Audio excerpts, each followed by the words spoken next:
Derrière l'apparence d'accord, il y a maintenant un profond conflit, à nouveau. Et ça, il faut le mesurer.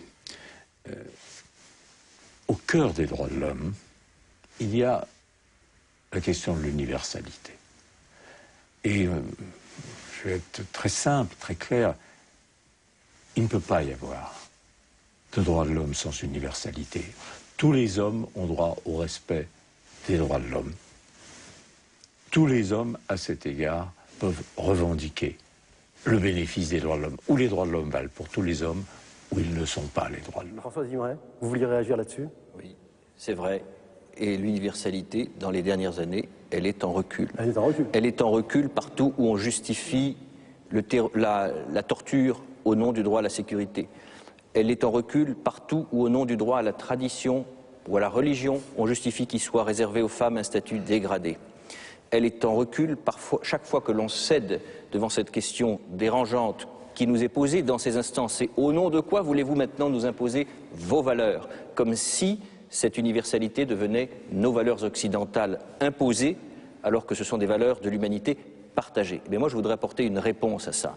Et cette réponse, elle n'est pas seulement dans les textes, elle n'est pas seulement politique, dans le fait que la déclaration a été adoptée par une majorité écrasante d'États en 1948, dans une période fort différente, où la diplomatie a rejoint l'idéal. La légitimité que nous avons à dire que cette universalité, elle est réelle, elle repose sur la réalité des souffrances humaines, parce que je ne connais pas une femme, quel que soit le continent, la tradition, la culture ou la religion, qui accepte d'être violée. Je ne connais pas un individu qui souffre différemment de la torture.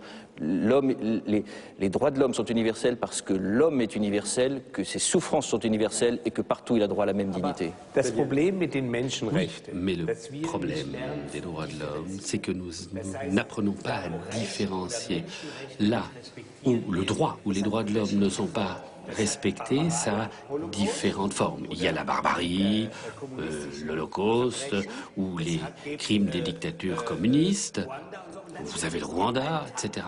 Et vous avez les violations des droits de l'homme au quotidien. Ça ne se compare pas. Et si nous ne sommes pas en mesure de dire que l'occupation israélienne en Cisjordanie est aussi une violation des droits de l'homme, c'est une occupation. Alors, c'est pas ce que dit Ahmadinejad, mais si nous ne tenons pas le bon langage, qu'il s'agisse de l'Algérie, qu'il s'agisse de ce qui se passe chez nous à un autre niveau, avec les immigrés, etc., avec le fait que l'Europe se transforme en forteresse, que les gens perdent la vie dans les embarcations de fortune. Donc, s'il y a tant de cas où on laisse les hommes sans droit, si on ne désigne pas ces cas-là, on ne représentera jamais l'universalité. Il faut différencier, il faut comparer, mais il ne faut jamais fermer les yeux. Mais oui, je crois qu'il faut absolument rappeler des évidences, surtout lorsqu'on est dans un moment de régression effectivement générale de ce thème. Si on dit que le droit à la liberté, le droit à l'égalité, le droit à la dignité peut s'apprécier différemment au motif de culture, de religion ou de traditions différentes, c'est foutu. On est dans l'enfer. Déjà, je connais bien le monde musulman. D'abord, l'interprétation qui peut être faite, y compris du Coran, n'est pas forcément la même selon qu'on soit dans l'islam nord-africain, l'islam wahhabite, l'islam indonésien, l'islam turc, etc. Vous ouvrez la porte à une série de dégradations d'interprétations qui peuvent nécessairement mener à des abus. Il ne faut pas faire de concessions sur le minimum universel. Si on est d'accord là-dessus, je pense qu'on est dans la faisabilité, et là il faudra inventer d'autres mécanismes, d'autres enceintes, d'autres formes de définition, peut-être sur la manière de veiller, de surveiller l'application de ces préceptes. Ce sont des préceptes. C'est vrai que nous venons de sortir d'un monde bipolaire. On est en train de se chercher un peu. Ce qui se passe est préoccupant à plus d'un titre, mais on ne peut pas non plus demander au monde d'inventer du jour au lendemain d'autres mécanismes, d'autres instances de représentation du jour au lendemain. Il est normal que ça prenne un peu de temps. C'est quand même en même temps, Saïd Zadi a raison de s'inquiéter de ça, et nous-mêmes, et vous-même, les Européens s'inquiètent de cette dérive. Et quand on voit le chemin parcouru dans le mauvais sens, entre la déclaration de 48 sur l'universalité des droits de l'homme et aujourd'hui, des choses qui sont revendiquées au titre du particularisme et pas de l'universalité, qu'on revendique les droits de la charia. Ça me rappelle, de façon encore beaucoup plus tragique qu'à l'époque, le dialogue sur les libertés formelles et les libertés réelles dans les conflits qu'il y avait entre les deux blocs au moment de la période de la guerre froide, où chacun se renvoyait à la figure ses propres libertés, finalement, ou sa propre conception de la liberté. Finalement, on avait vu que c'est la nôtre qui a Dieu merci, gagné. Dans une affaire comme celle-là, il y a un enjeu considérable à tenir bon cette position. Quand on voit la conférence d'Helsinki, par exemple, qui a permis, si vous voulez, d'affirmer des valeurs qui étaient pour nous des valeurs évidentes, mais qui pour les pays et les gens qui vivaient dans le bloc de l'Est étaient des valeurs rares. J'en ai été témoin puisque moi j'ai été, à ce moment-là, j'ai rencontré des militants des droits de l'homme, j'ai rencontré des dissidents à cette époque-là. Et quand ils s'agrippaient à cette idée des droits de l'homme comme quelque chose qu'ils opposaient, et ils étaient prêts à donner leur vie pour ça, parce qu'ils savaient qu'il y avait au bout un bout de la liberté qui était en jeu. Où aujourd'hui on peut trouver cet espoir pour certaines personnes dans certains pays, si on leur dit, écoutez, non, la tradition c'est ça, les droits de l'homme n'existent plus, c'est une catastrophe. Ce serait une catastrophe. Alors que faire? Est-ce qu'il faut quitter ce combat ou est-ce qu'il faut le mener? Il faut le mener, il faut relever le défi. On ne doit pas être sélectif. Et il ne faut pas être sélectif, je suis tout à fait d'accord. C'est pourquoi je pense que nous ferons... Il ne faut pas, comment dire,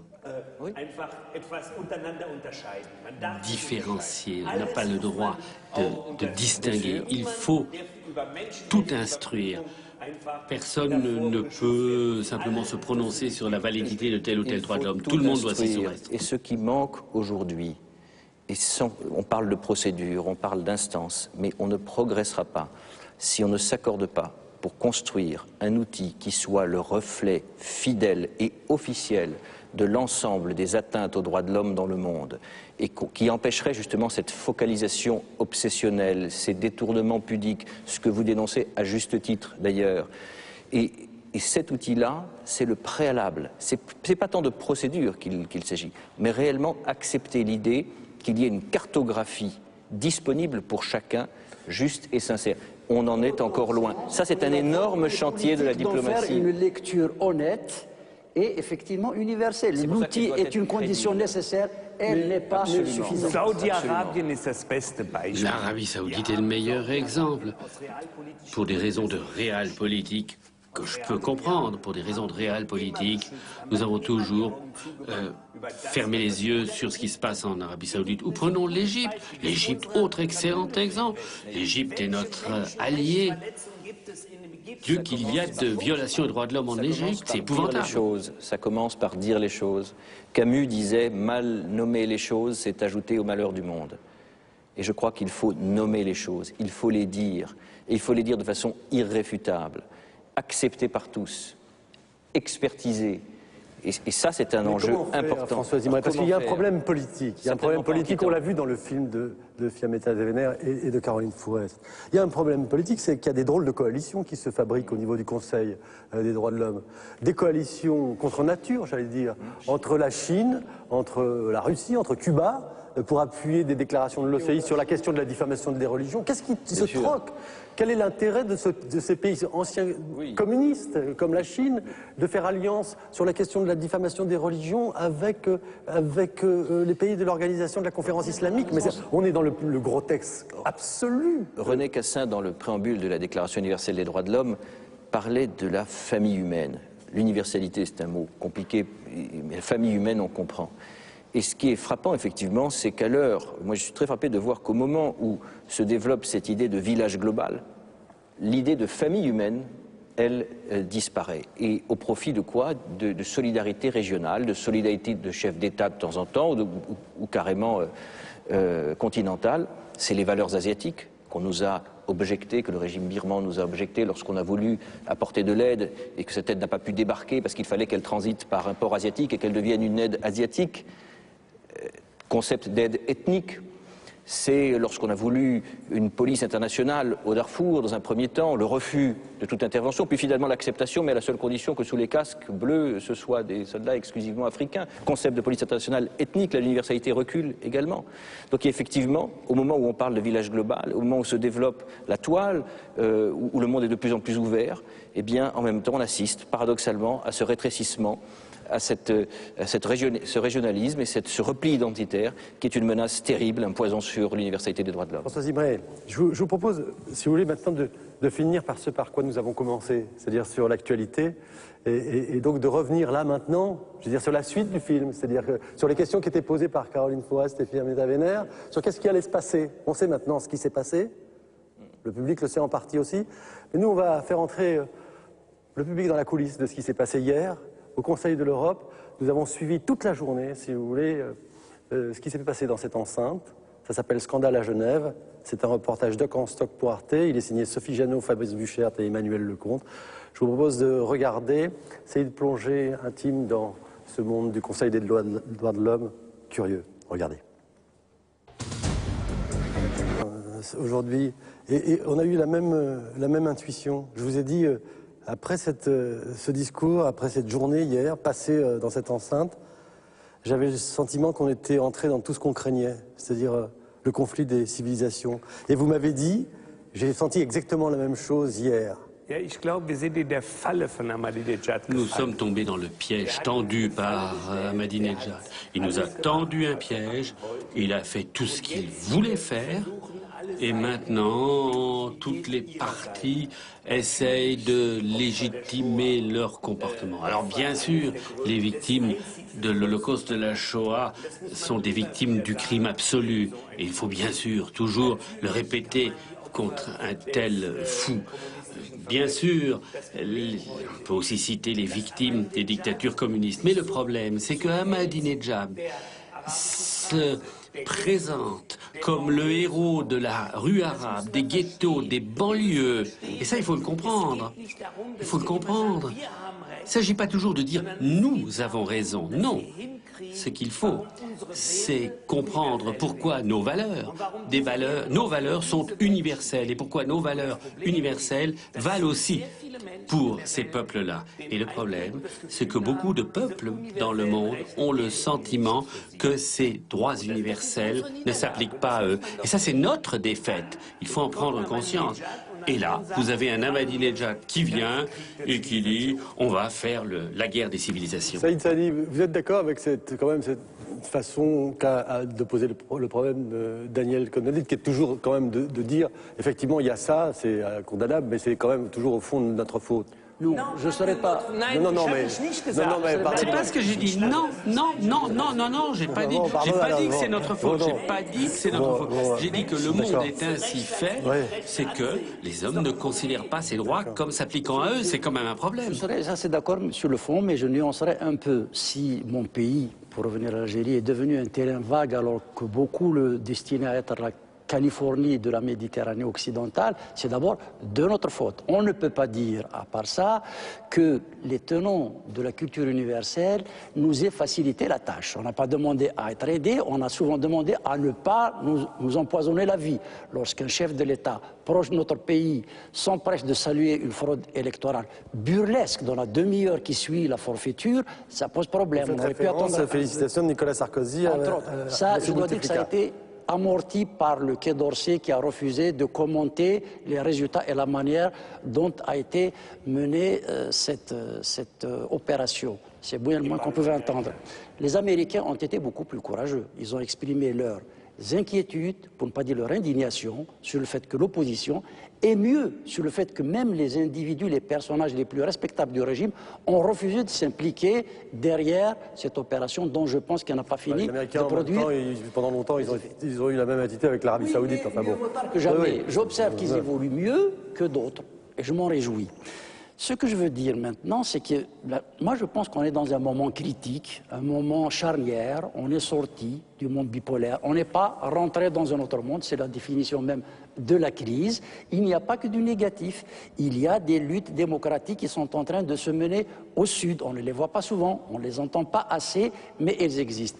Les États-Unis viennent d'élire un jeune noir qui, il faut l'espérer, peut impulser vers une autre compréhension du monde et donc vers d'autres décisions politiques. Son pays, s'agissant d'un pays comme les États-Unis, on peut espérer que les répercussions peuvent être de quelque poids sur la scène internationale. Plus généralement, je pense qu'il faut qu'on se dise ceci, et j'en aurai fini. On ne peut pas dire que la démocratie est née quelque part et qu'elle est destinée à une catégorie de gens. Si je pouvais me permettre un mot, il faut démocratiser la démocratie. Si on arrive à se mettre d'accord là-dessus, je pense qu'on a... C'est un autre sujet, c'est la question de l'universalité de la démocratie. Vous finissez... Et donc, on a quelques raisons de ne pas être complètement désespéré, même d'entretenir quelques espérances. En fait, d'une certaine manière, ce que dit Saïd Saadi pose la question de savoir... faut-il rester, faut-il partir de ce Conseil des droits de l'homme? Parce que finalement, tout Obama qu'il est, les États-Unis ont décidé de pratiquer la politique de la chaise vide au Conseil des droits de l'homme et de ne pas être présent justement pour ne pas recevoir les coups. Qu'est-ce que vous en pensez? Nucléaire en même temps, nous sommes avec Ahmadinejad, ça pouvait compliquer une autre version substantielle. Je ne suis pas là pour me faire son avocat, mais on peut le comprendre comme ça. En tous les cas, je sens que son élection vous a touché. D'abord sur l'Algérie. D'ailleurs, tous. Sur l'Algérie, très rapidement, nous avons dit de façon très claire que ces élections et cette démocratie étaient inabouties. Inabouti. C'est joli comme ça. C'est mignon l'inabouti. Ce que En allemand. sur l'attitude à adopter face à ce Conseil, nous nous sommes interrogés. Il n'y a pas d'un côté, il n'y a pas une bonne et une mauvaise attitude. Les deux postures sont honorables. Celle de partir, parce qu'on ne sait plus comment faire et on pense qu'on va se discréditer au contact de ce qui peut apparaître comme un cirque. Et puis celle qui est de décider de mener le combat et de combat à l'intérieur. Les deux attitudes sont honorables et respectables. Nous avons décidé de mener le combat à l'intérieur. Mais je veux revenir sur un point essentiel. Pourquoi ce recul? Pourquoi, depuis 1948 à maintenant, l'universalité, cette idée qui était porteuse de tant d'espérance, est aujourd'hui si menacée? C'est l'enjeu de l'éducation et de la transmission de ces valeurs. Il est absolument essentiel de transmettre aux jeunes l'attachement à ces valeurs qui étaient au cœur des rédacteurs de la Déclaration universelle de 1948. Car si nous ne le faisons pas, ceux qui dans 10 ans, dans 20 ans, célébreront le 70e ou le 80e anniversaire de la Déclaration universelle des droits de l'homme pourraient bien avoir à célébrer l'anniversaire d'une légende. Et ça, nous ne le voulons pas. En tous les cas, au rythme où vont les choses, si elles continuent dans le même sens, je crains que dans une dizaine ou dans une quinzaine d'années, on se retrouve, dans une situation très compromettante. Oui, mais il manque une image que nous voyons tous les jours à la télévision. Ce sont ces 300 femmes courageuses à Kaboul qui ont lutté pour leurs droits il y a une semaine. Elles ont dit les droits de l'homme sont nos droits et nous ne nous en laisserons pas priver. Et notre allié Karzai ne les a pas protégés. Qu'est-ce qu'on a dit alors? Vos enfants, les miens, c'est la génération des droits de l'homme. Et pourtant, si vous voulez, les droits de l'homme n'ont jamais été autant populaires qu'ils l'ont été dans nos pays au moment même où ailleurs dans le monde, ils étaient, dans d'autres endroits du monde, ils étaient combattus. C'est quand même un énorme problème. Il y a une sorte de différentiel incroyable qui s'est produit entre la sensibilité que nous avions sur la question des droits de l'homme ici et laisser filer ailleurs, si vous voulez, cette question. C'est quand même incroyable, non ? Mais les droits de l'homme, c'est une lutte. C'est une lutte. Ce que je dis à la France est l'un des derniers pays à avoir accordé le droit de vote aux femmes en 1945.